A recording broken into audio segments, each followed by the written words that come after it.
And then we start leaving the federal police officer and we're rolling in our little Jeep. And out of nowhere comes this white Crown Victoria, older model, gets right on our bumper. To me, the running joke in my life, but also in our relationship, is that Amy's 1 to 10 only goes to 9 because no one is ever a 10, even including her husband. Because there's 8.75 always though.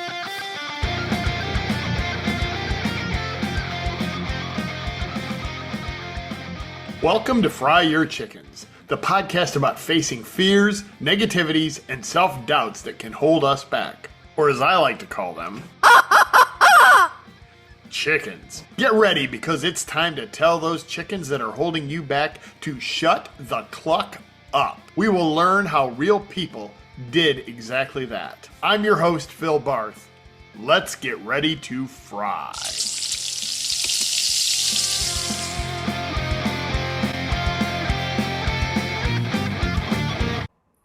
Welcome to Fry Your Chickens. My guests today are, I have two, husband and wife, Rob Hunter and Amy Yackowski, friends of mine from the keynote circuit. Rob and Amy, welcome to Fry Your Chickens. Thank you, Phil. As you can see, Amy and I are actually in different rooms. That's how we make the marriage work. Yes, 100%. Although I will also say that if for some reason you happen to hear Rob coming through my microphone, it's because he is just that loud. Fantastic. This is perhaps the first time we've had marital advice on the Fry Your Chickens podcast. You never know what the next first will be on this podcast, and that's why I enjoy doing it. So, separate rooms for podcasts. Yes. But shared love, Absolutely. I would, dot, dot, dot. dot, dot, dot. I would say I'm Dr. Phil, but that has already been taken, so we'll just move on. That's probably not the first time I've done this joke on this podcast either. There you go. Oh, fantastic. Yeah. Yes. Oh, yeah, Yes. I have mine too. Awesome. I have. Came prepared, Phil. Oh, there's These one are with good The reminders. party don't start Yep. till To the fry our chicks walk chickens in. daily. Mhm. True. By the way, I will be. In the past we've handed out to select people at the keynotes. Starting in Orlando, you're going to want to be there because everybody gets a chicken. The chickens will be Everybody on the gets table. a chicken. Which it's nice to have swag on the table, which brings me to Amy. Oh, Amy, I tell am me, pretty swaggy, so you are yes. you are the queen of swag. Tell us about your Swag.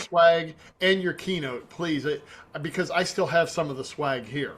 So, thank you for asking, Phil. So, one of my signature keynotes is all about, like I said, how you can discover your hidden superpowers, but also the superpowers of those that you have to, as I like to say, people with, i.e., the folks on your team, whether it's your immediate team or other individuals that you work with within your organization. How can you tap into your unique superpowers as well as theirs so that way you collectively can really excel and shine in whatever it is that you're trying to achieve, whether it's a small matter in the moment or it's a big shift that you're trying to make happen in your organization? Awesome. Now, Yeah. tell me about the possible superpowers, he said, knowing what his were already because he has been to the keynote, but he liked hearing about them. So tell us about Of course, the of course, the of course. superpowers. So the superpowers are based on the five Chinese elements. And if you're not familiar with the five Chinese elements, it's not quite the same as the five elements from Captain Planet, but there are some similarities. It's water, earth, fire, metal, and wood. And basically, each of these Chinese elements and i.e. superpowers have very specific attributes that tend to show up as behaviors. It's not a personality assessment, like you would think DISC or Myers-Briggs or something like that, because it's much more about behavior. It's what I like to say, how you show up when the shift hits the plan. That's really when those superpowers truly, like if you think about it, even from, our superhero genre, that's when those get activated. And each of those elements have really uh, special pieces that they bring to any given team. For example, waters. Waters are calming. They're a little bit slower. They're methodical. They like to go really deep, whether it's an understanding, especially when we think about for business analysts, there's a lot of questioning and going deep, deep in understanding. Then we have someone like a wood. A wood, if you think about them, they are very firmly grounded. They have really deep roots. Sometimes they're a little stubborn, but they like to get things done. They are really probably the quintessential project managers that you might have on a team, but not necessarily all of them. We also have our fires, and our fires are those that bring the energy. They bring the excitement. They are the perpetual cheerleaders. They're the ones that are going to activate and energize the team, especially when energy or stress or pressure or deadlines start to get a little bit pressing against it. We also have our earths, and our earths are very much, they're our nurturing, they're grounded. They're the ones that are going to make sure everyone is taken care of, well watered, well fed, right, with great nutrients. And then we have our metals, and our metals are our precision. They are the people that are looking for excellence. They are looking for perfection, sometimes to a certain, negative degree. But just like with every superpower and every superhero, with great power comes great responsibility. And with each of those powers, sometimes they can be dialed up a little too much, or maybe they're depleted and they're not quite operating at their best. And collectively, when we have all of these different elements on a team and they're all operating in their kind of sweet spot, their ideal state, it can help create a really balanced ecosystem within the organization, within that team. Because let's say, a water's getting a little too deep, they're getting too much into the feels and the analysis. You can have somebody like a wood pull them back up, right? Or if you have a wood that's being a little too stubborn, you can have a metal kind of slice them down a little bit, right? Like have them like stay more focused. So all of those have really innate powers,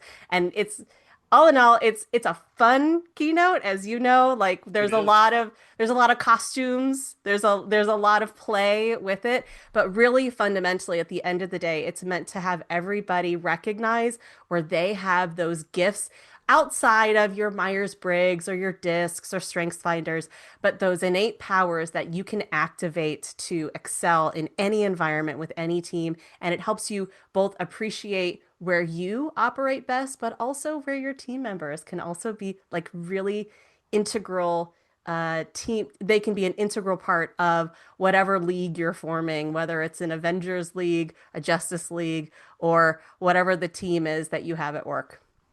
Awesome. Rob, what's your element?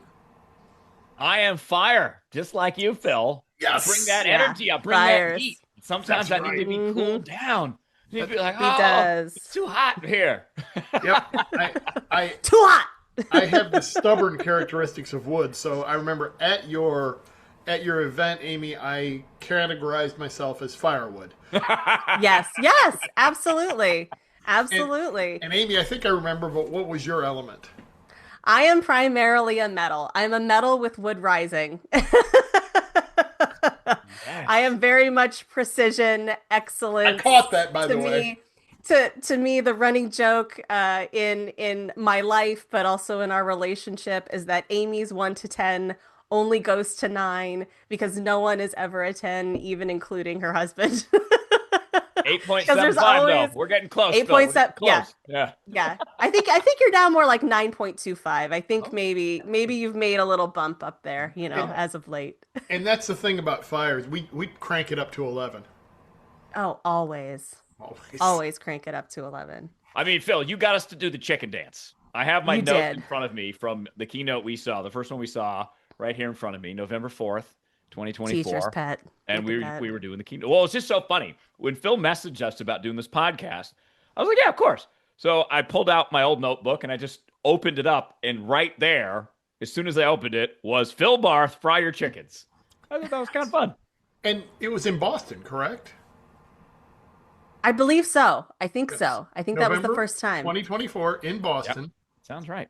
I I didn't. I I didn't write believe it had location. debuted earlier in the year in perhaps Albuquerque. And yes, Ah. Boston was the first time that Amy Rudell came out in a chicken costume. Most As people, one should. as Yes. one should, most people knew she was going to do that. I did not. It was a surprise. Oh, Even better. that's funny. So And good. I would love to show the video of the Boston conference that somebody shot. Unfortunately, I no longer have it because there were two people, and I guarantee you they aren't watching this podcast, that sat on their butts right in the middle of the damn room. You could not get around them. So it's like, and what do we think? Do we think, oh, look at the 98% of the people who are having fun, or the two that are going, yeah, and you can't stop the keynote because I thought about it. Okay, can we try this again? You two, get out in the hall. Yeah. Yeah. Now you Yeah. know, right? Now you can adjust. Like, okay, everybody in here except for these two right here. Yeah. Could you go sit in the corner? Just please. You're putting water on the fire, okay? Yes, exactly. Yes. Exactly. We don't need the Yeah. waters right now. Yeah, when you were Harshing my describing vibe. when you were describing water, I thought, yeah, I live in a desert. Yeah. We literally live in a desert, Phil, so you're in good company. We live in You Phoenix. do. I apparently live in the Arctic Circle the way the weather is, but Oh, I did not bring people from Arizona onto this podcast to compare weather. You sure? It's going to be No, Are you sure you don't want to talk about the weather? I mean, it's such You a know- hot you know what? topic. Let's very nice. Let's do that in July, shall we? Okay. Okay. Yes. Fair. Deal. Mhm. Deal. Awesome. Okay. Rob, I understand early on in your radio career, you had quite an adventure south of the border. I love the story, so tell us about your south of the border story and how it ties to your keynote. In 2007, Phil, I moved to Phoenix and started working at this radio station. And the big issue was immigration, migration. There were protests in the streets. It was all everybody was talking about. So one day I get this idea. And I said to the host that I was working with, a guy named Daryl, I said, Daryl, what if we go become migrants and we go walk in the desert to see what it's like? And I'm like, what's he going to say? What's he going to say? And he looks at me and he goes, I love this idea. And you want to talk about a fire. Daryl, the guy I worked with, if you and I are an 11, Phil, Daryl's like a 15. Wow. He is a lot. So we start putting the story together and we get approval from the boss and we got to pitch this idea. And they're like, okay, so we go do this. But the craziest part of the story is we spent some time in Mexico and some time on the Arizona side of the border. The most significant was when we went to this little town called El Sasabe, which is directly across from the Arizona side. There's no L. It's just Sasabe, Arizona. In Mexico, it's El Sasabe. The El Sasabe, yes. And this was really the center of where people that migrated into the United States outside the law would base themselves. So we go to this town and we're looking around and we see this warehouse filled with people, mostly guys, and they've got buckets of water. They're waiting for nightfall to cross into the United States. So we're like, we found it. We found ground zero. We've gotten to the bottom of the story. But we want to get a survey of the land. So we find a hill. We go drive our little Jeep that we're in up the top of the hill, and we're looking around like, where do they cross? What can we see? There's a border checkpoint right there. Okay. So we look around, and as we're looking around, we see this, it's like a movie. Like the dust starts rising. Someone's on the road. And Adam, who was with us, was Daryl's son. He was a Marine. He goes, guys, we got company. There's 3 military Humvees start coming our way. We're like, this might be bad. Are we about to cause an international incident?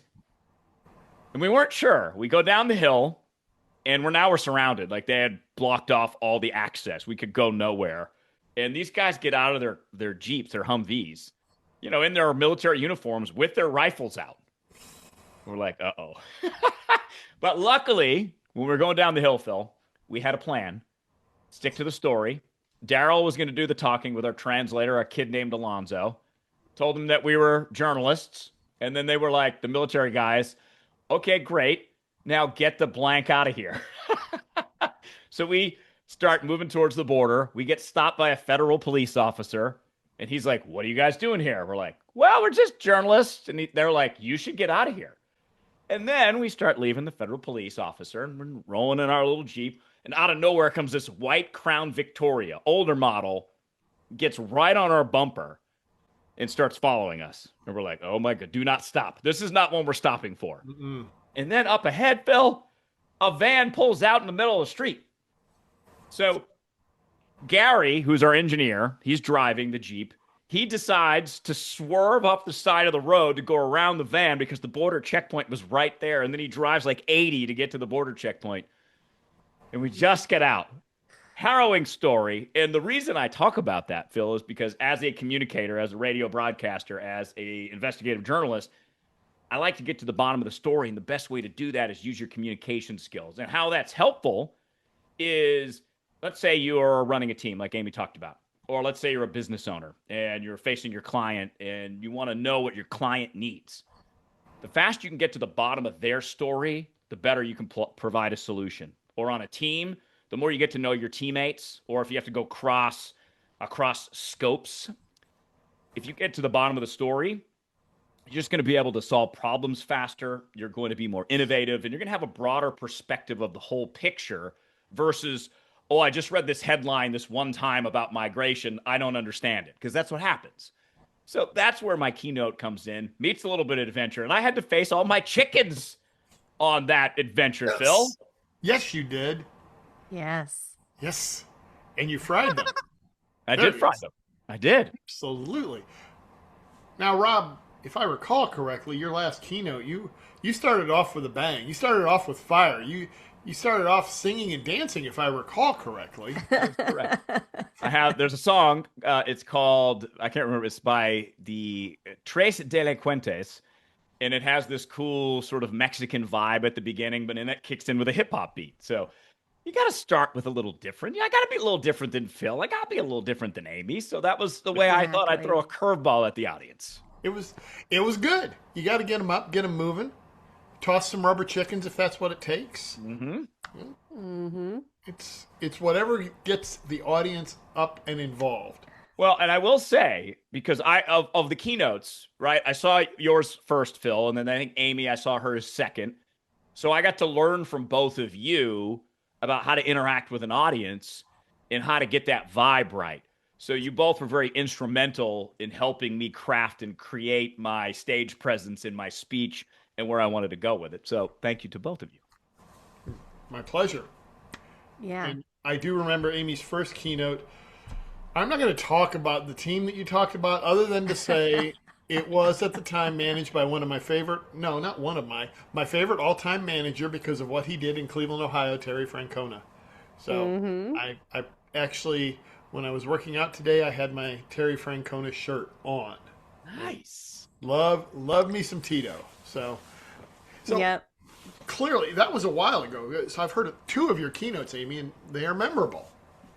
Well, thank you. That's what's key. I try. You know, it's like that's the goal, right? I don't simply just want to be entertaining. I mean, there is that part of it. There is a little song and dance, right, that we do whenever we give a keynote. We want it to be memorable, but we also want it to be actionable too. And that's always the fun part. But if there's a way that I can put a little spin on it, like Boston, obviously we included the Red Sox. Sorry. We included them in the talk. I can edit that out. It's not a problem. Okay. All right. So we included the Red Sox when we were talking about how to develop an all-star team, a World Series style team. Of course, one of my favorites is definitely the Heroes Assemble, because who doesn't love superheroes? Who doesn't love a little fun costume reveal and putting on some capes and stepping into your superpower and proclaiming it and running around the room, flying around. I think for all three of us, nobody's going to go up to Rob and go, "I don't remember anything you talked about." And he's going to say, Yeah. Running away from the white Crown Vic in Mexico. No, it doesn't ring a bell. I don't think that happens. And Amy with the Wonder Woman and all that, memorable. Chickens, memorable. Memorable, So absolutely. If you want your message to land, it has to be memorable. unless you're those two people sitting in the front. Oh, they're Yeah. memorable. They are on the opposite side. So, Phil, what is one of the techniques that you use and you think about when it comes to being memorable? Because you've now given your fry your chicken speech a lot, but you change it and you're able to adapt. So, when you think back to being memorable, like what is some advice that you would give a keynote speaker or someone looking to become a keynote speaker? Tell your story. Tell your story. If you can tell the story and entertain people, it's the story you tell. Number one, how do you remember all that? Well, it's a story I've told 100 times. Does it change? Right. Absolutely. So tell your story. Don't try to be someone else. We want somebody to come in a suit and tie and give a serious keynote. You don't want me. Right. Right. Somebody asked me a while ago, well, what happens if somebody doesn't want the rubber chickens and all the humor and it's going to cost you business? I'm like, it's going to cost me business. They're not my target audience. Know your target audience. Exactly. Know the points you want to make. Use your stories. If you are funny, be funny. So that's it in a nutshell. Well, you are very funny. Yes.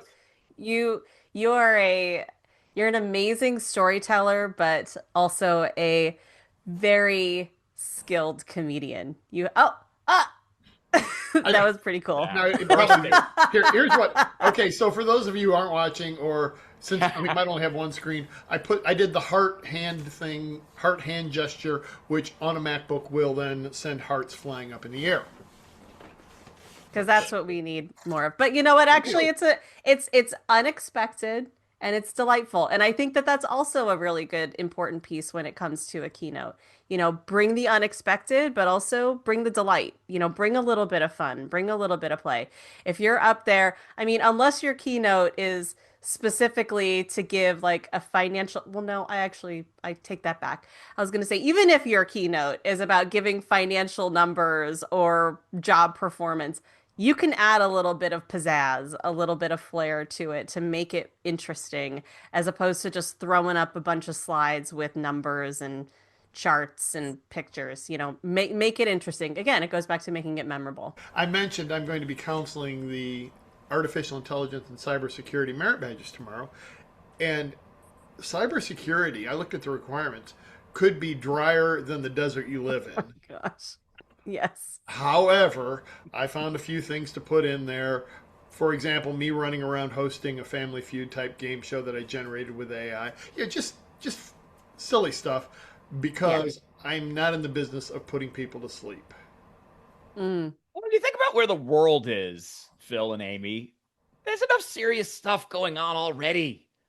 I think most of us want to have a laugh or two. We want to be in a spot where we're not like, and here's the Q3 report. We want a little humor. We want a little personality behind it, especially if we're at this conference and we're trying to get something out of it that we can take home and make our lives better or make our teams perform better or whatever our goal is. And the best way to do that is, like you said, Phil, I agree with you. Be yourself and have fun. And if fun ain't your game, I'm sorry. I'm sorry that you live your life that way without having any fun. Yeah, we got a seat for you in the middle of the room in Boston. Lock all the cameras, please. Thank you. But I'm over it. Would it be a little cheeky going forward to have little signs on the tables and it's like, if you want to just lay low, go over there. Like, go sit over there. There's the quiet tables, like the kids' Yeah, the table. quiet zone. The quiet zone in the corner. The no dancing table is over here on the right. Thank you. Yeah. Stop the music. What the are you doing? Now, people are going to think I bleeped that. Which, trivia, the first person to get bleeped on the Fry Your Chickens podcast, you would never guess. We know Immediately, him. I went to Leslie Hughes. See? That would be my guess, too, but no. Ah! Then I thought Vince. Maybe Vince. No, Fabricio. Fabrizio! Really? You would have never guessed it. Yes. No! That might have just been a translation matter. I don't know. Did he really swear or did he just get a little tongue tied? it was in the middle of his great story. Speaking of great stories about the dog, Pango, and he gets attacked. He's got the cheetah and the monkey. The word was mother. Just Mm. kind of went out. He I'm went like, right for it. He went right for the right for the big one. Maybe and that Pango means thought something that. different. Yeah. Yeah, Maybe it that means means something something different in different in Portuguese. Brazilian. Yeah. Mhm. In Portuguese, it means something different. I don't think so. I It's a don't think term of endearment. yeah, I don't know. maybe. Well, if Sam Jackson says it, it is in term of endearment. Oh, that's not Very fair. true. Fabricio was the first one where I bleeped it. I made the mistake of asking a couple people. One would be the husband of Tom Bedell. I asked him what his favorite joke was. It's brilliant. It never made the podcast. It's too good and too dirty. It's happy hour material. Or I have promised my very last podcast will be everything that's on the cutting room floor. So I love that. There idea. we go. That is a great idea. So what's your favorite joke? No. I didn't come prepared for that. I don't have Okay, many jokes. Perfect. Yes. I'm not a joke person. No, that's why we're here, Phil. You're the funny one. We're not the funny ones. You're the funny one. My On the bad. funny I just scale, don't I'm have the canned third. Yeah. jokes. I'm quippy. But I don't have jokes. You know what I mean? I will, outside of throwing in an on-purpose dad joke, I will very rarely use a joke. Because if it bombs, you're in trouble. If everybody groans at a dad joke, they're supposed to groan at a dad joke. So I'll throw those Yeah. out there. And I'm ready for it. They groan, I'm like, I'm a dad. A groan is as good as a laugh. Thank you. Which gets a laugh, which is good. Yeah. But no, in terms of actually doing jokes, if you're telling a story and they don't laugh and you were expecting them to, no big deal. If you're saying, to get to the other side, and they'll go, huh? Well, That's actually really good advice too on a stage. Is definitely be careful, especially if you haven't been in front of that audience. Like comedians, they go up and they do their routine and they practice it and practice it and practice it because that's what they're looking for. They're looking to see what gets the laugh, what doesn't. But if you're blind and you're in Boston and you're at the hotel and you're like, all right, this is a different group than I was here last year, you don't know if they're going to laugh at. So yeah, be funny, don't be jokey. Yeah. Right. Yeah. Right. That's a great point. Yeah. 100%. One of the things we like to do on the Fry Your Chickens podcast is give a little airtime to our puppy, Darcy. Darcy has a question specifically for you, both of you, and I'm just going to share the screen and let her ask it. It kind of plays in what we were talking about earlier, so here we go. Okay. And now you can see her, Aw. and she will now ask the question Okay. for the very first time, not edited. Hi, Amy and Rob. You recently both started doing conference keynotes for my good friend Amy. Did you have to fry any chickens to do that? So, did you have to fry any chickens before you got up there for your first keynote? I think we might have touched on this a little bit before, but Absolutely. If you don't mind, I'll take it. I'll take it first, Rob. Absolutely. Even though I was someone, and I've talked about this a lot, especially with Toastmasters, but even though I was someone who from a very young age was comfortable performing on a stage. I was in dance, I was in musical theater. I really had never done anything like speaking before officially. I was a software trainer for many years. And so I was comfortable standing in front of people and, teaching something, but this was very different. This was not a small conference room with people that I knew. This was a room full of people that I had never met before. And I was delivering a very different type of message. I wasn't teaching on something necessarily. It's a very different thing to do a keynote. It's a different purpose, it's a different intention, different outcome, different goals. And so for me, it was really tough because I am someone who loves my words. I love the words that I write and the way that I write them. And for a while, for quite some time, for probably a good year, 2 year plus, anytime I would be asked to deliver a speech in some way, I would get so panicked. I would get so nervous. My knees would start shaking uncontrollably. I would get so shaky in my breath, I felt like I could barely breathe. I remember the first time I ever did a speech for Toastmasters. I thought I was dying. I mean, it was the longest 5 minutes of my life. Phil, for you, you can appreciate this. It took me a year to get the courage up to do my first icebreaker. A year. And I love to talk, but in this way, it was very different. And so to be able to get the courage to give a keynote, one of the biggest chickens that I had to fry was that it had to be exactly the way I wanted it to sound.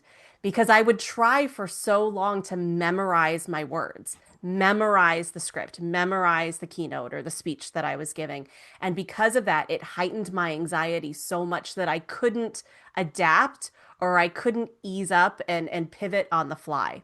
So one of the best pieces of advice, and you actually touched on this a little earlier, but one of the best pieces of advice I got from a former business coach who was a professional speaker. I said, you know, what can I do? What can I do to help shake these nerves, or what can I do to help craft a keynote that I am not in like ready to keel over by the end of it or die of asphyxiation because I forgot to breathe, right? And he said two things: tell a story and teach what you know. And that was it. And once he said that, it completely shifted the way I structured, the way I prepared for my speeches. I still scripted it out. Like I always still script out whatever speech I'm giving. But that's just the first pass. And then after that, then it comes down to about, one note card per slide, right? And the note card per slide is really focusing on the key points that I want to make. And then by the end, it gets to one card and then no card. But it took a really long time for me to get comfortable with what is, in essence, a little bit of ad-libbing and improv, but having really solid confidence and a structure for the overarching goal of the speech itself. So that was a big chicken, the perfectionism, that metal in me of wanting it to be just perfect and wanting to hit my posts, right? And hit the words and say the thing in the exact way I wanted to say it because I wrote it just so. That was the biggest chicken that I had to fry. And once I did that, man, I think that I leaned into the fun a lot more with the keynotes that I structured, the way I did them. I was able to play and I was able to really much more adapt to the audience than expecting them to try to come along with me or force them on a journey when it might not be the right path based on the environment that I was in. So I would say that was the biggest thing, is wanting it my way and wanting it just perfect. Those were probably the two biggest chickens. Yeah. Rob, any chickens you had to fry?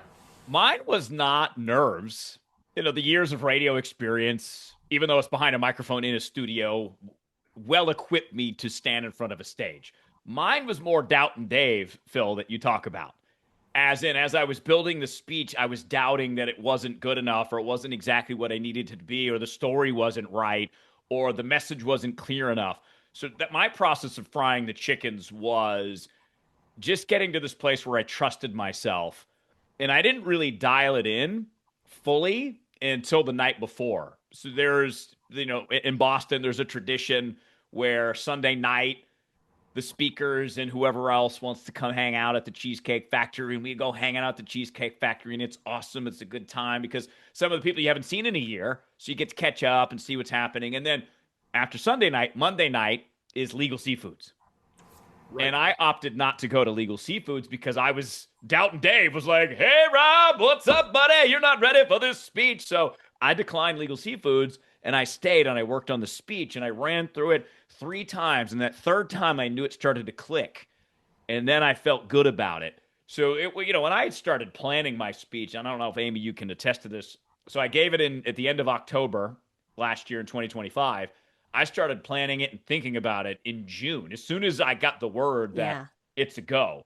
So it was this long process of like, oh, this is crap. And I thought about 3 or 4 different ideas and different approaches before I finally landed on, you got to tell the story of being surrounded by the military. You got to tell the story of the federal cop, and you got to tell the story of being chased. And then in the other part of the story is really the fundamental shift that I had in meeting a migrant, a guy named Armando in the desert who was left behind. I wanted to incorporate that story in there as well, because to me, that's the human element of it is despite what you hear and the labels and the judgments that you create when you're in a moment with someone, whether it's in the desert or whether it's in the middle of a change in your company or whether you're trying to grow your business, when you're present with the person, none of the other stuff matters. None of the other noise matters. And you're just so much able to be present and be able to work together to get through the situation or solve a problem. So once I really put all those things together, Doubting Dave was fried, baby. Yeah. The Armando story is very powerful. And if you want to hear it, just find the next time Rob's speaking at a keynote and come to the conference. Or bring him to your company if you want to bring him in. Oh, yeah. He's also Absolutely. available. Links will be available in the show notes to get to Rob and Amy, to bring them to your company. It was an excellent turn from it was like you went from an action movie where you're driving 80 miles an hour to get the hell away from them to a human interest story. And it was really well done. Thank you. I never thought about it that way. That's very good insight. Thank you, Phil. Me either. I just invented it. That's going to sell. I love it. That's why I do this podcast. Absolutely. So, Phil, what about you? When you did it for the first time, which chicken popped up for you? Oh, so the first keynote, I'm trying to remember. When Amy was talking about being nervous, the first large audience I had was in the Toastmasters District Conference when I was in the International Speech Competition and made it to the district in 2011. And I got up there and they were laughing and they were with me and it was great and it was beautiful. And I had this turn where I was like, if all goes well, they'll be silent and listening. And I did the turn and the audience you could have heard a pin drop. And in my head, I was like, and my knees literally, I was standing behind something, you couldn't see them. My knees literally knocked together. And I was like, okay, get through it. You've got them. You're going to get the trophy if you just don't mess up. And I didn't mess up, and I did get the trophy and wound up going to Las Vegas for the semifinals and finals that year. Which is a huge kudos to you because that's not your only award. Last year, you won your state in the National Speakers Association because you're fired. You're dynamic, and you're just so much fun to watch on stage. Mm-hmm.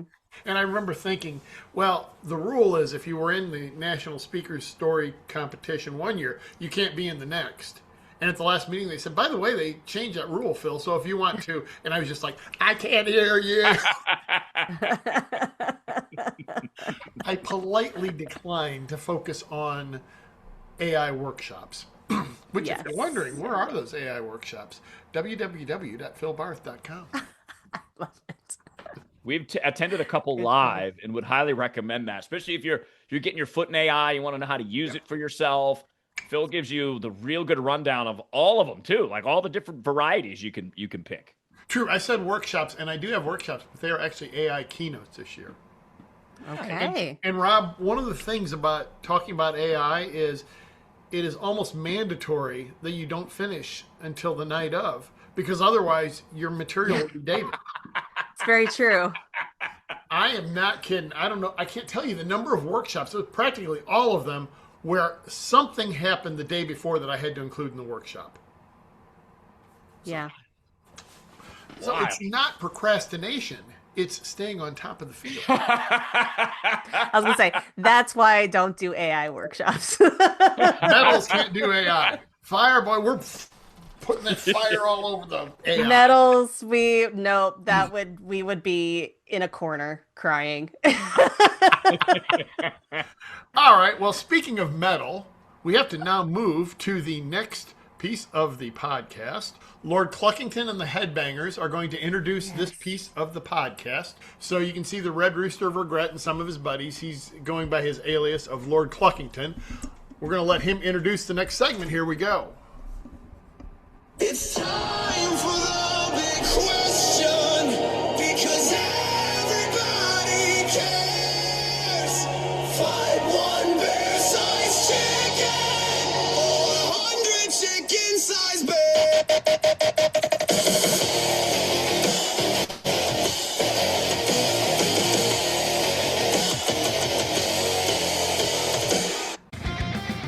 Hey, it's Phil. Like today's show?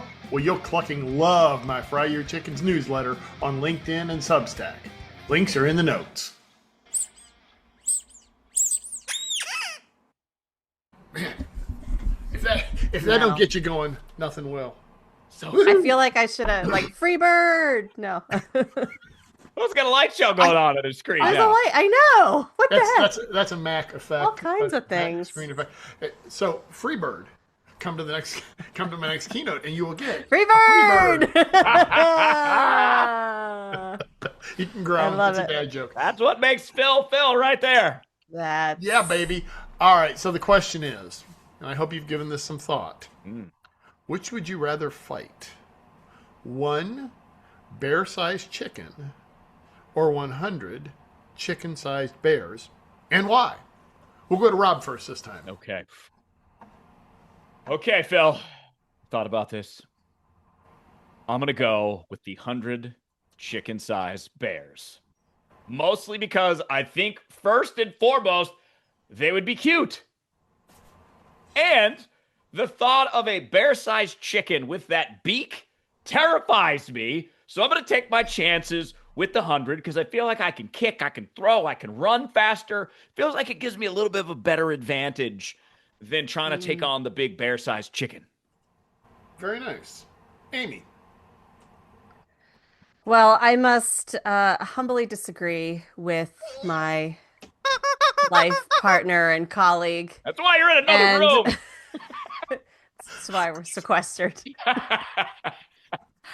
And my choice is a bear-sized chicken. And it was mainly because I was trying to think strategically. It's like a one and done. Like, if I had to fight it, I could strategically think about where might be the sweet spots. I'm thinking their little scrawny ankles. And I could cut one of those off. They would fall, and it would be all over at that point. The fight would be over before it even began. If I just aimed for the chicken legs, that was my Ruthless. thought. Yeah. By the way, that's very, very good. The original question was horse-sized chicken and chicken-sized horses.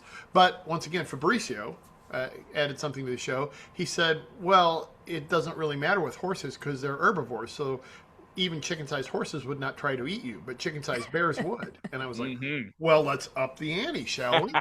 There you go. So, what's your choice, Phil? I'm curious. Yeah.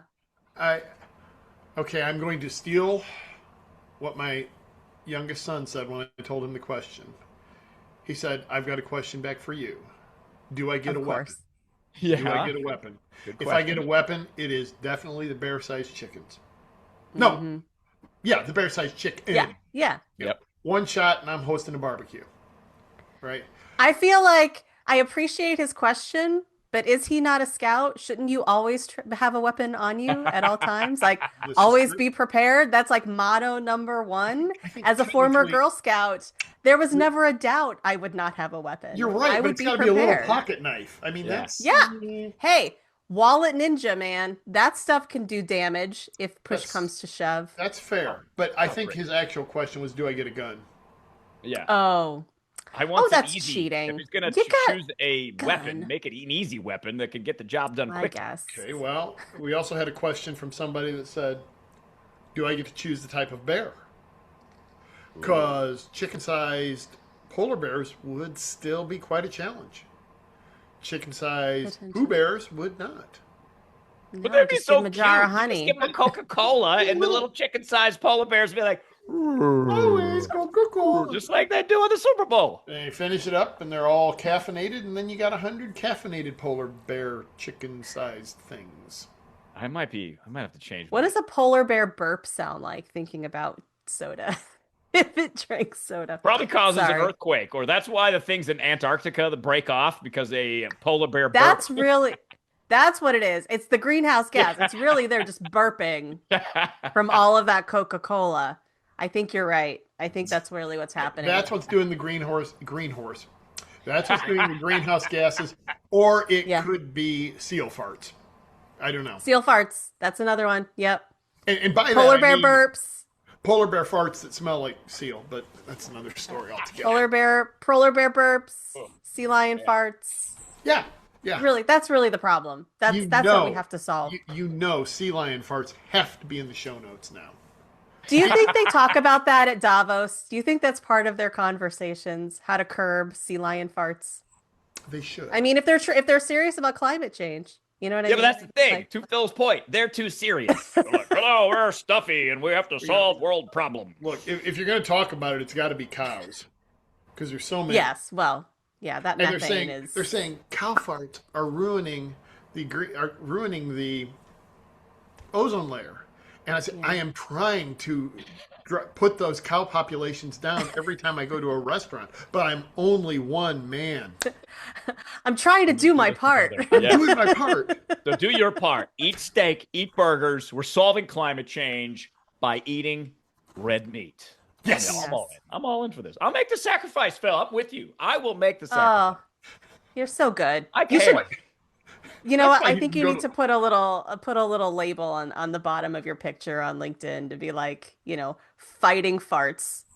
No, Fighting farts. Fighting Fighting greenhouse. steak. I mean, technically, you're fighting farts. It sounds Fighting like green farts. Yeah. that sounds like a great name for a football team. A band?